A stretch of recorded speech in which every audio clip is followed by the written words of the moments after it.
Alguém já te falou que Daniel capítulo 7, o ancião de dias é o Pai, enquanto o Filho do Homem é Jesus Cristo, como duas pessoas distintas? E se eu te disser que essa interpretação está equivocada e que, na verdade, a interpretação é bem diferente? Vem comigo que eu vou te contar essa história.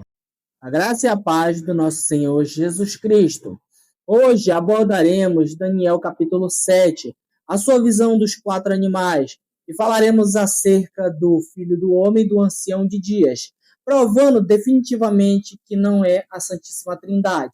Então, bora começar pelo versículo 9, que vai descrever o Ancião de Dias do seguinte modo: Continuei olhando até que foram postos os tronos, e o Ancião de Dias se assentou. Sua veste era branca como a neve, os cabelos da cabeça como a pura lã. O seu trono eram chamas de fogo, e suas rodas eram fogo ardente. Veja que a descrição traçada por Daniel a respeito do ancião de dias, onde ele tem cabelos brancos como a pura lã, é semelhante a Apocalipse capítulo 1, versículo 14, onde João descreve a figura de Jesus Cristo como tendo o cabelo branco como a pura lã. Isso reforça que Jesus Cristo seja o ancião de dias, pois o tratamento a respeito da sua figura é semelhante. Ela tem uma assimilação, mas este não é o único ponto que reforça isso, mas há outros que vão ser destacados. Então, vamos ler no versículo 10 e ver o que diz. Um rio de fogo manava e saía de diante dele. Milhares de milhares o serviam, e milhares estavam diante dele.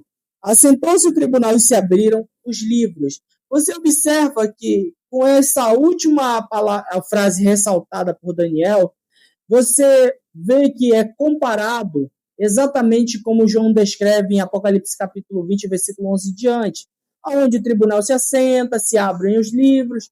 Possivelmente Daniel esteja descrevendo o trono branco, o que implicaria justamente nos fins dos tempos. Aí, quando ele vai traçar a figura do Filho do Homem, olha como ele vai falar no versículo 13. Eu estava olhando nas minhas visões da noite, e eis que vinha com as nuvens do céu, um como Filho do Homem, e dirigiu-se ao ancião de dias, e o fizeram chegar até ele. Olha o que vai ser, o que vai dizer no versículo 14. Foi-lhe dado domínio, glória e reino, para que os povos, nações e homens de toda língua o servissem. O seu domínio é domínio eterno, que não passará, e o seu reino jamais será destruído. Você observa que o que Daniel está descrevendo é uma visão dos fins dos tempos. Não poderia ser Jesus esse Filho do Homem, pois, para ele estar recebendo domínio e glória no fim dos tempos, teríamos que negar que Jesus Cristo recebeu já anteriormente. Como é dito em Mateus capítulo 28, versículo 18, ele diz: foi-me dado autoridade nos céus e na terra. Quer dizer, Jesus já havia recebido como homem antes.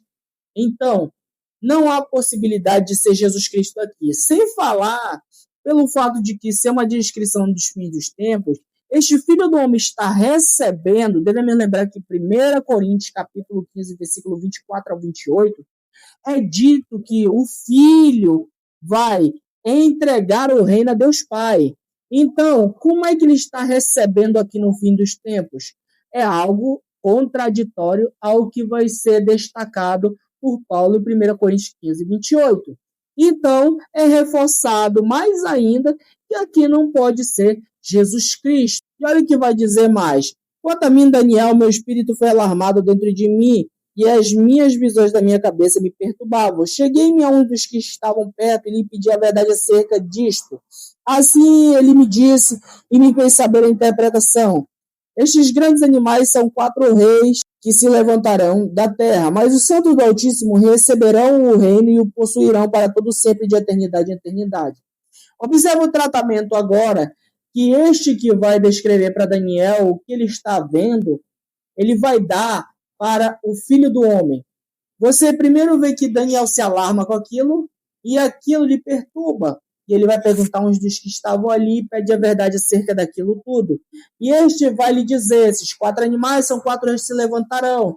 Mas chegou o tempo em que os santos do Altíssimo receberão o reino de eternidade e eternidade. Espera aí. Aqui no versículo 13 não estava sendo descrito o Filho do Homem recebendo domínio, rei, glória, etc. Por que agora os santos do Altíssimo? Porque a visão de Daniel é uma visão simbólica, com tratamentos figurados, chifres, animais, etc.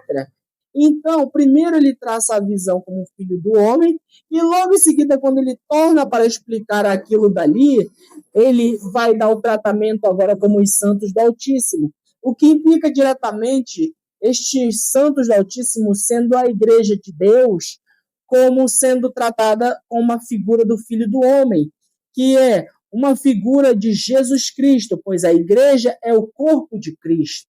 Então, não acharia estranho, considerando que essa mensagem de Daniel, essa sua visão, é totalmente simbólica, ver esse tratamento para os santos do Altíssimo como sendo um filho do homem, que é a igreja de Deus, que é o corpo de Cristo. Tanto é que é dito que se assentou-se o tribunal, e em 1 Coríntios capítulo 6, versículo 2, é dito que os santos hão de julgar o mundo. Então, esse tribunal aqui, possivelmente, sim, é a igreja de Deus.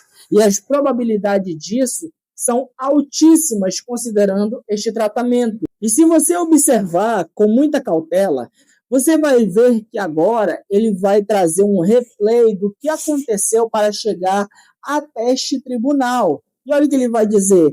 Então tive desejo de conhecer a verdade a respeito do quarto animal, que era diferente de todos os outros, muito terrível, cujos dentes eram de ferro, cujas unhas eram de bronze, que devorava e fazia em pedaços e pisava aos pés do que sobejava.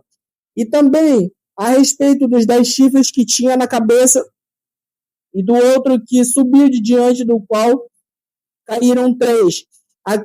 Daquele chifre que tinha olhos e uma boca que falava com insolência e parecia mais robusto do que seus companheiros. Eu olhava e eis que este chifre fazia guerra contra os santos e prevalecia contra ele. Você observa que agora está sendo trazido um replay do que aconteceu para chegar até o momento em que esse como filho de homem está recebendo domínio, glória, etc., que é ressaltado como os santos do Altíssimo. Eles são revelados como sendo o povo santo de Deus, a igreja de Deus. E olha o que vai dizer aqui, ó. Até que veio o ancião de dias e fez justiça aos santos do Altíssimo. E veio o tempo em que os santos possuíram o reino. Observa que quem veio buscar os santos não foi o filho do homem, mas foi o ancião de dias. Este é o ponto central que firma a ideia de que o ancião de dias é Jesus Cristo, pois é ele quem vem buscar o seu povo. E esse povo é figurado como sendo como filho de homem, ou seja, o corpo de Cristo, a igreja de Deus. Tanto é que não há mais tratamento para este filho do homem diretamente com esta figura, como filho de homem, nesse texto. E olha o que vai dizer no versículo 27. O reino e o domínio e a majestade dos reinos debaixo de todo o céu serão dados ao povo dos santos do Altíssimo. O seu reino será reino eterno, e todos os domínios o servirão e lhe obedecerão.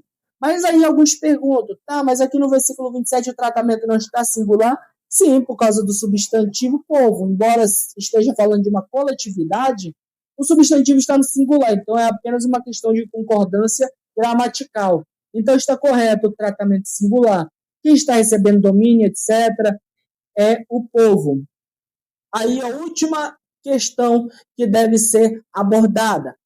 A palavra aramaica que aparece aqui, ela significa adorarão, que algumas traduções trazem como servirão. Quer dizer que o povo santo do Altíssimo será adorado? De modo nenhum. Isto não ratifica que aqui seja Jesus Cristo, porque a palavra significa adorado. Porque esta é uma palavra polissêmica, que significa servir, significa trabalhar também. É claro que a prestação de serviço a alguém com autoridade é muito usada para servir, adorar, prestação de culto e etc. Como eu disse, é uma palavra polissêmica, não tendo apenas um único sentido. Então, podemos afirmar categoricamente que o ancião de dias é Jesus, pois a sua figura é semelhante a Jesus. É ele que se assenta no trono para julgar, e Jesus é o justo juiz. E é ele quem vem buscar os seus santos, como é descrito no versículo 22. Então, o ancião de dias é Jesus Cristo. E o que vai reforçar que o Filho do Homem seja a Igreja de Deus é o tratamento figurado que vai mudar de um Filho do Homem para o versículo 18, como os santos do Altíssimo que receberão o reino, poder, glória, etc. Tanto é que ele não vem buscar o seu povo, mas quem vem é o ancião de dias. Ou seja, aqui tem que ser a Igreja de Deus. Então, vamos ficando por aqui. Desde eu agradeço a todos que têm permanecido até o final desse vídeo. Espero mesmo que esta videoaula te sirva de um grande aprendizado. Não vá simplesmente pela emoção, pela impulsão que te dão os teólogos, afirmando isso, afirmando aquilo a partir de base de textos isolados. Agradeço aos que têm até aqui acompanhado e que têm ficado até o final desse vídeo. Eu espero grandemente que esta videoaula te seja de grande benefício, que você tenha aprendido. Daniel, capítulo 7, é uma visão simbólica. Ela vai ter o tratamento com o Filho do Homem como sendo a Igreja de Deus e com o Ancião de Dias como sendo Jesus Cristo. Até o próximo vídeo. Não esqueça de deixar o seu comentário, o seu like, se inscrever no canal e ativar o sininho da notificação para ficar por dentro de tudo que vai chegar aqui de conteúdo. Até o próximo vídeo e tchau.